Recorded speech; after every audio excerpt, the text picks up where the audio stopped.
事实告诉我们，有些人骨子里的习惯是不会改变的。哈登无论去哪里，哈登都不会改变他关键时刻不敢打、关键时刻必拉胯的问题。恭喜森林狼118-100大胜快船，快船领先22分被森林狼逆转，而伦纳德因为胸廓痉挛第一节提前离场。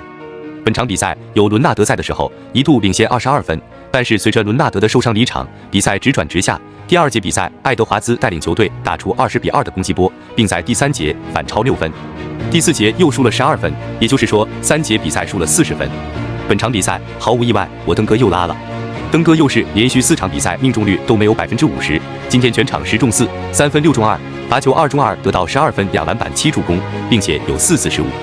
哈登本场比赛关键时刻又隐身了，他下半场只出手3次，第3节1中0，利用罚球只得到2分，第4节2中1得到2分，并且在关键时刻的第3节连续3次失误，在场上总是懒散散步，运球总是慢悠悠15秒散不过半场，原地炒菜20秒，打不开的时候就会甩锅队友，在场上各种被一步过，防守又是经常漏人，组织也没有很出色。为什么说哈登注定没有冠军呢？这就是他的问题。哈登本身的问题太多了，这就是他与总冠军无缘的原因。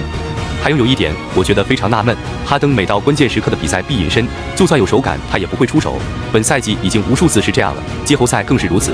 去年为什么被凯尔特人淘汰呢？就是因为他关键时刻不敢出手。为什么球迷叫他拉胯登呢？因为他季后赛实在是太拉了，关键时刻是真的拉胯，在场上毫无斗志可言，没球的时候只会在3分线上等球，从来不跑动。今天伦纳德受伤，要他站出来，他一直蹲在底角，我不知道他为什么不敢出手呢？看来哈登在预演季后赛提前到来了。再看看乔治，今天至少还是有进攻欲望的。前3节打得还可以，没他的话估计早就崩了，可能是累了，被爱德华兹防懵逼了。最后1节只出手1次。这支球队没有伦纳德和乔治双人在场，防守就会崩塌。因为哈登实在是没有防守，又是眼神防守，那更是雪上加霜了。说实话，这支快船没有伦纳德，2流球队都不如。